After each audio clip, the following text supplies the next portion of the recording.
What's up, everybody? It's the Common Sense Investor coming at you with another video. And in this video, I want to talk about the relationship between Aron and Apollo. Now, over in the Discord, we were talking about the bonds and the connections to the bonds and the run-ups and them cashing out and so forth.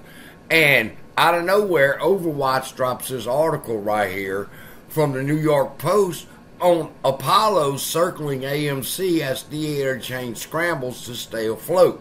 And I'm thinking to myself, now what the fuck does Apollo have to do with this? That I deal with is unreal.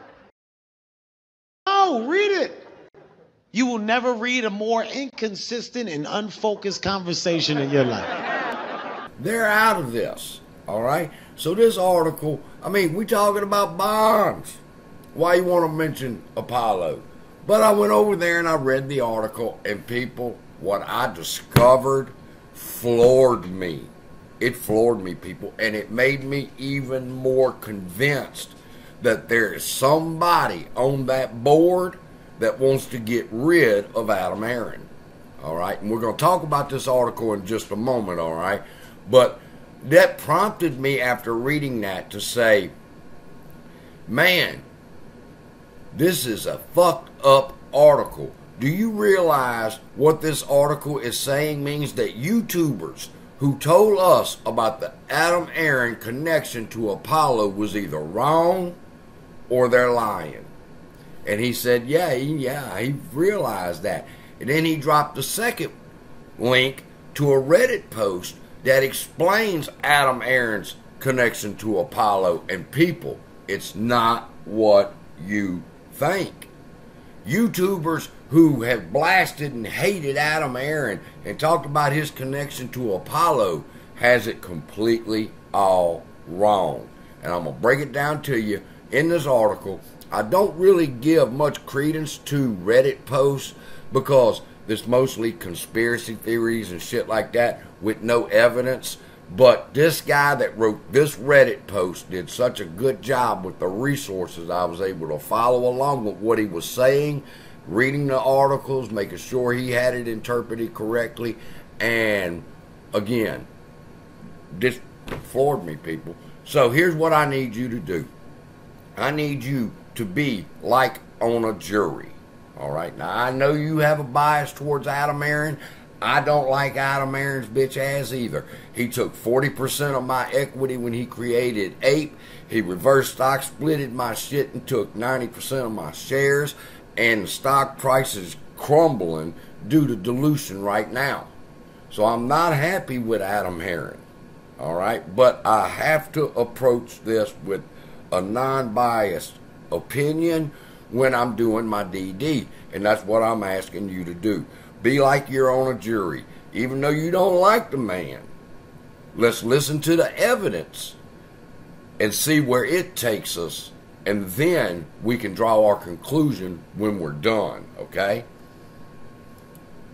Now, over here on Reddit, this is supposed to give us the complete history of the creation of Apollo Global and Aron's involvement with it, all right?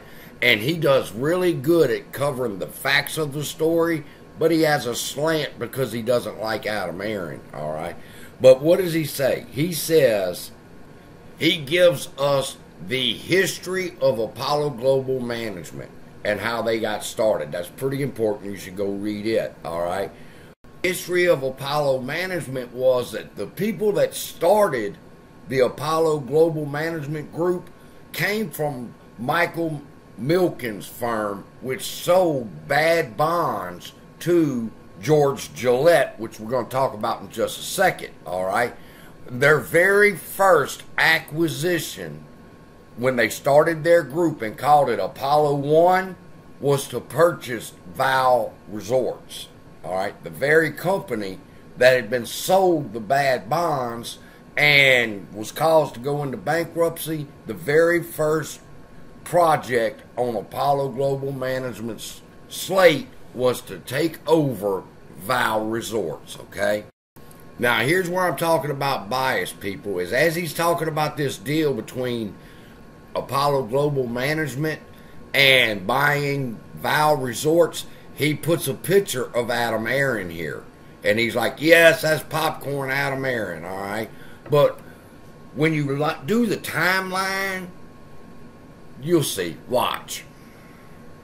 In the 1980s, George Gillette was building a billion-dollar empire based on the odd combination of meat packing and television stations, in addition to Val Mountain, much of which was financed by junk bonds of Dexter's. This all came crashing down in 1991 when Gillette couldn't pay off the debt on the notes from Milken. Gillette Holdings filed for Chapter 11 bankruptcy, and Apollo swooped in and became the majority shareholder by 1982.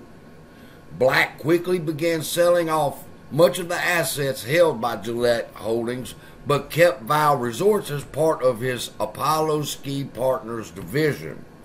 While under the management of Gillette, the Val Resorts thrived, winning Ski Magazine ranked 5 years in a row, in addition to competing in China Bowl and the Mongolia Bowl expansions and bringing the World Championships to Val for the first time. I've no idea what this means. Needless to see, they were doing well and operations were trickling along nicely. Stop. Only problem with that. Then why would you have to file bankruptcy? Why, if you're doing so great as the author of this Reddit post is saying, did Val Resorts have to declare Chapter 11 bankruptcy? Why, if they were doing so good, couldn't they pay the bonds by Dexter? All right? So it's not as cut and dry as, oh, Gillette was doing so good till Apollo came in. No. Val was obviously doing bad because they had to go into Chapter 11, all right? Because they couldn't pay their bills. And Apollo here, it appears as if they just seen the opportunity to hurry up and jump in, and they bought Val Mountain at a super bankrupt price. And now they owned the company. But now watch what happens after they do that.